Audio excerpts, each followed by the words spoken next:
नमस्कार दोस्तों, आपका हार्दिक अभिनंदन है विब्लो फाइल के डिजिटल प्लेटफॉर्म पर। मैं हमेशा की तरह हर सुबह की तरह आपका हार्दिक अभिनंदन करता हूं। आज की शुरुआत करते हैं आज की सुर्खियों से। आइए, हाल ही में भारतीय रिजर्व बैंक ने अपनी मध्यम अवधि की रणनीति के रूप में उत्कर्ष 2029 का फ्रेमवर्क लॉन्च कर दिया है। ठीक है, ये बात आप ध्यान रखना, भारतीय रिजर्व बैंक ने ये लॉन्च कर दिया है। आरबीआई किसने लॉन्च किया है? आरबीआई ने ये लॉन्च हाल ही में कर दिया है। ठीक है ना, क्या नाम दिया गया? उत्कर्ष 2029 इसको नाम दिया गया है। ये बात आप लोग यहाँ से ध्यान में रखिएगा। चलिए आगे बढ़ते हैं। हाल ही में गुजरात सरकार ने ताइवान की इंटेलिजेंस इंटरनेशनल कंपनी लिमिटेड के साथ अहमदाबाद के सनान दोलेरा क्षेत्र में एक भारत ताइवान औद्योगिक पार्क विकसित करने के लिए समझौते ज्ञापन पर हस्ताक्षर कर दिए हैं। ठीक है, भारत ताइवान औद्योगिक नीति पार्क, ठीक है ना, कहाँ पर हुई है ये? अहमदाबाद, गुजरात के अंदर ये हुआ है। बिहार के पहले भारतीय जनता पार्टी मुख्यमंत्री के तौर पर सम्राट चौधरी ने शपथ ली है। उन्होंने 15 अप्रैल 2026 को पटना के लोक भवन में आयोजित एक समारोह में पद और गोपनीयता की शपथ ली है। ये बात आप लोग यहाँ से ध्यान में रखिएगा। विजडन 2025 भारतीय ऑलराउंडर दीप्ति शर्मा को दुनिया की अग्रणी महिला क्रिकेटर नामित किया गया है। उन्होंने 2025 में महिला वनडे विश्व कप में शानदार प्रदर्शन, 22 विकेट और 215 रन बनाते हुए भारत को पहला खिताब जिताने में अहम भूमिका निभाई, जिसके लिए उन्हें एक प्रतिष्ठित सम्मान मिला है। प्रधानमंत्री नरेंद्र मोदी ने अप्रैल 2026 को उत्तराखंड में दिल्ली देहरादून एक्सप्रेस वे पर एशिया के सबसे लंबे एलिवेटेड वन्यजीव कॉरिडोर का उद्घाटन किया है। ये कॉरिडोर राजाजी नेशनल पार्क क्षेत्र में स्थित है। इसका उद्देश्य वन्यजीवों को सुरक्षित और आवाजाही सुनिश्चित करना है, मानव पशु संपर्क को कम करना है। ये बात आप लोग यहाँ से ध्यान रखना। कहाँ पर किया है नरेंद्र मोदी ने? उत्तराखंड दिल्ली में किया है, हाईवे पर। पीटर मैगियार हाल ही में 2026 के संसदीय चुनाव में ऐतिहासिक शानदार जीत हासिल की है और कहाँ के नेता बने? हंगरी के। हंगरी की राजधानी बहुत फेमस है, बुडापेस्ट। हाल ही में भारतीय प्रतिभूति और विनिमय बोर्ड सेबी ने सबकॉम्स ई एडजस्टिकेशन पोर्टल ऑफ सीसैक नामक 3 नए आईटी प्लेटफॉर्म लॉन्च किए हैं। किसने किए हैं? ये सेबी ने लॉन्च किए। 3 प्लेटफॉर्म लॉन्च किए हैं। वित्त वर्ष 2025-26 में भारत में पेटेंट आवेदन करने वाला तमिलनाडु राज्य शीर्ष पर रहा है। किसमें रहा है? पेटेंट आवेदन करने में। ये बात आप लोग यहाँ से ध्यान रखना। कौन टॉप पर रहा है? तमिलनाडु। तमिलनाडु के बाद कर्नाटक और महाराष्ट्र का स्थान आता है। पहले नंबर पर तमिलनाडु आता है, दूसरे नंबर पर कर्नाटक आता है और तीसरे नंबर पर कौन आता है बच्चों? तो आप ध्यान रखना, तीसरे नंबर पर आता है महाराष्ट्र। क्लियर है? आगे बढ़ते हैं।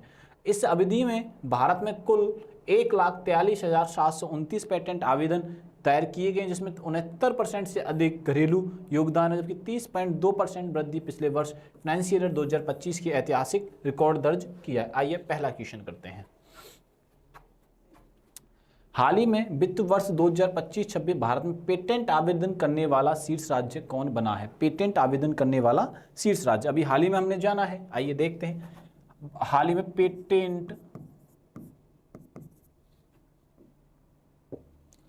पेटेंट आवेदन करने वाला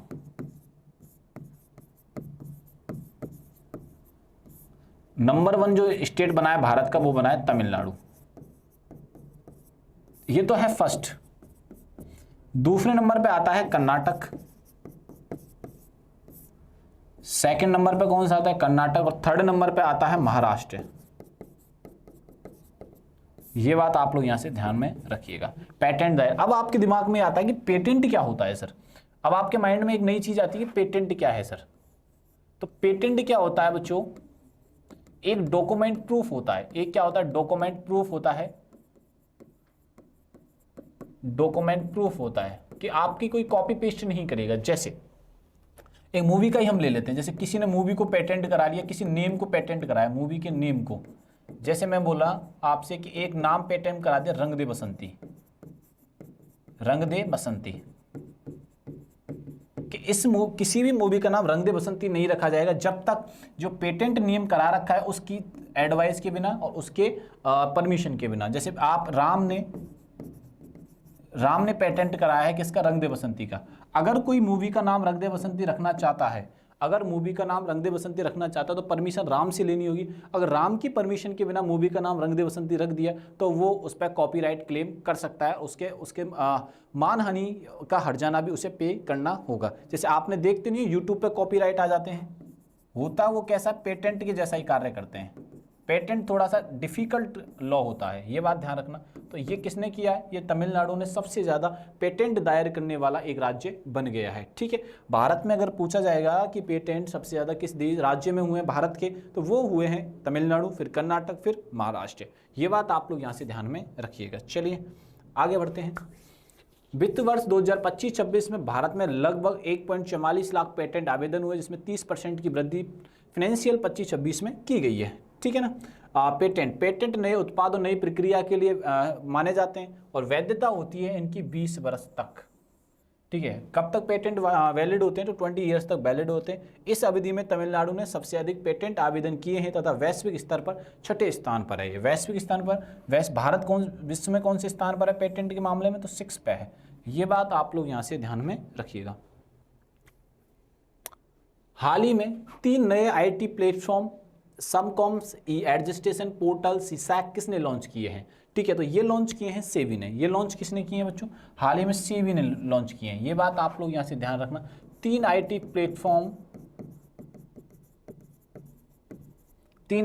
प्लेटफॉर्म लॉन्च किए गए हैं। ठीक है, एडजस्टेशन पोर्टल, सीसैक, ठीक है, ये लॉन्च किए गए और सुपकॉम्स लॉन्च किया है। तो इस तीनों के तीनों किसने लॉन्च किए हैं, इस सेबी ने लॉन्च किए हैं। किसने लॉन्च किए हैं, सेबी ने लॉन्च किए हैं। ये बात आप लोग यहाँ से ध्यान में रखिए ना। सेबी के 3 IT प्लेटफॉर्म लॉन्च किए हैं, मैं आपके नाम सामने हैं। ठीक है, सुपकॉम संचार के लिए एक सिंगल यूनिवर्सल प्लेटफॉर्म है जो ये एडजस्टिकेशन पोर्टल ई निर्णय के लिए, जबकि सीसैक साइबर सुरक्षा से संबंधित है। ठीक है, ये बात ध्यान रखना।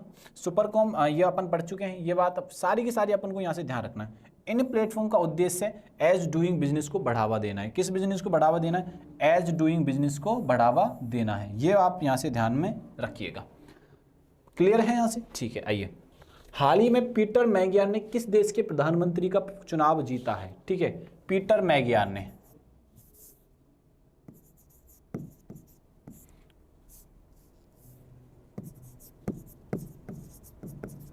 पीटर मैगियार ने हंगरी के प्रधानमंत्री का चुनाव जीता। हंगरी के प्रधानमंत्री, ये बात आप लोग यहां से ध्यान है। ये यूरोपियन कंट्री है और हंगरी की जो राजधानी बहुत फेमस है जिसका नाम है बुडापेस्ट। हंगरी की कैपिटल क्या है, बुडापेस्ट। ये बात आप लोग यहां से ध्यान में रखिएगा। पीटर मैगियार हंगरी के नए प्रधानमंत्री बने हैं और पार्टी का नाम है टिस्चा पार्टी। पार्टी पे स्टार बना लीजिए, पार्टी पूछी जा सकती है कि पार्टी, जैसे भारत के प्रधानमंत्री की पार्टी कौन सी है, बीजेपी।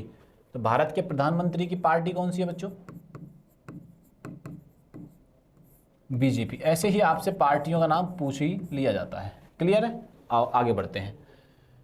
उन्होंने विक्टर ऑर्बन को हराया है। 199 में से 138 सीटों के साथ जीत हासिल की है। ठीक है ना, 199 में से कितनी जीत हासिल की है, 138 की है। और किसको हराया, विक्टर ऑर्बन को हराया है। अपोजिशन कौन थे, विक्टर ऑर्बन थे। हंगरी की राजधानी बुडापेस्ट है जो डैन्यूब नदी पर है। हंगरी की जो राजधानी बुडापेस्ट है वो कहाँ पर है, किस रिवर के किनारे है, वो है डैन्यूब नदी के किनारे है। हाल ही में एशिया के सबसे लंबे एलिवेटेड वन्यजीव कॉरिडोर का उद्घाटन किया गया नरेंद्र मोदी जी के द्वारा। ठीक है ना, एशिया के सबसे बड़े, सबसे लंबे एलिवेटेड वन्यजीव कॉरिडोर का उद्घाटन नरेंद्र मोदी जी ने किया है। किसने किया है, प्रधानमंत्री जी ने किया है। ठीक, किस नेशनल पार्क में किया गया है, तो ये किया राजाजी टाइगर अभ्यारण्य में। कहां पर किया है, राजाजी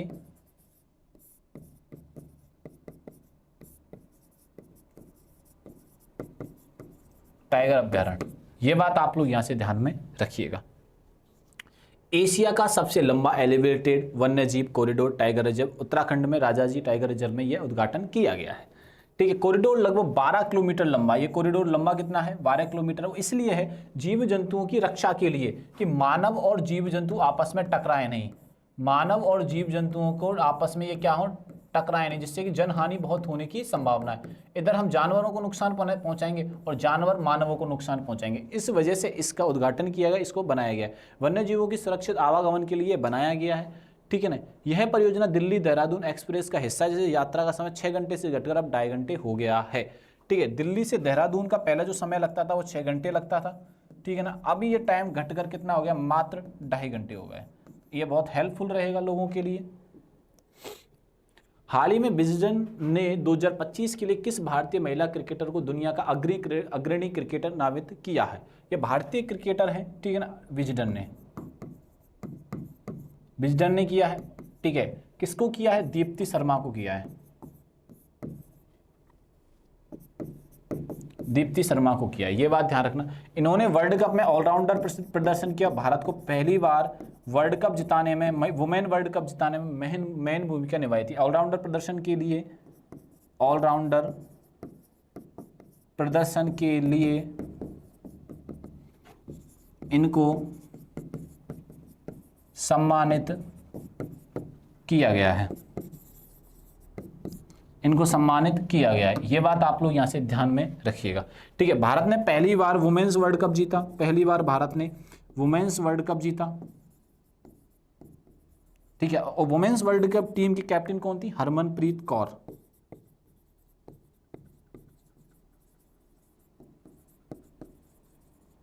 कैप्टन कौन थी? हरमनप्रीत कौर। ये बात आप लोग यहां से ध्यान रखना।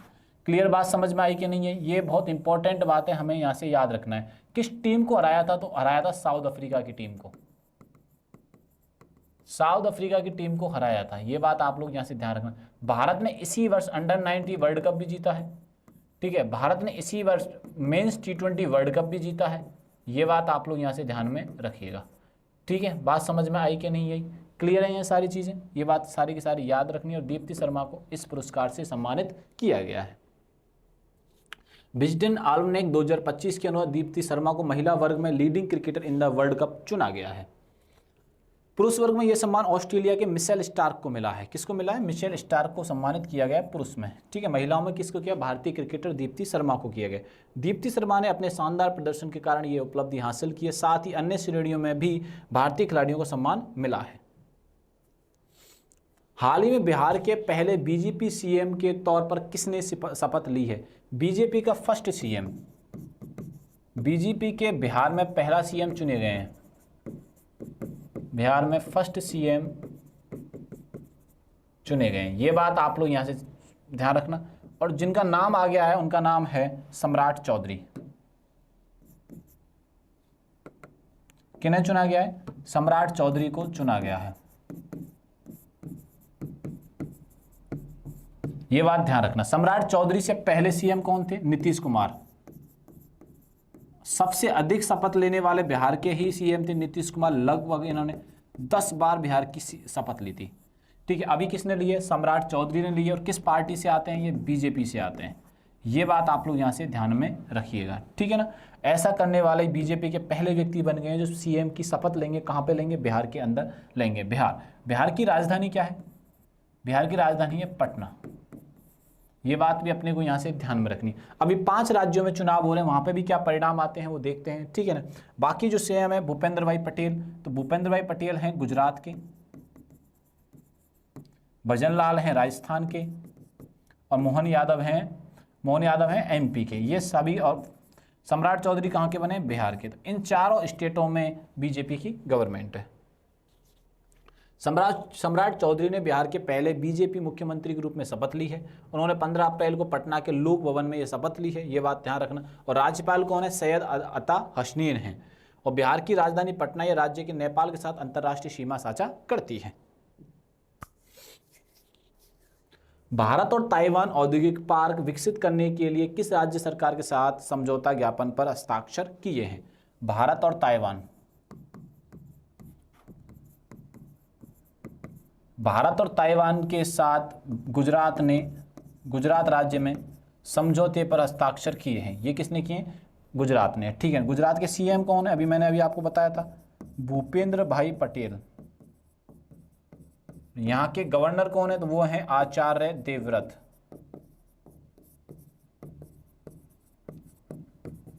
ये बात अपने आपको यहाँ से याद रखनी है।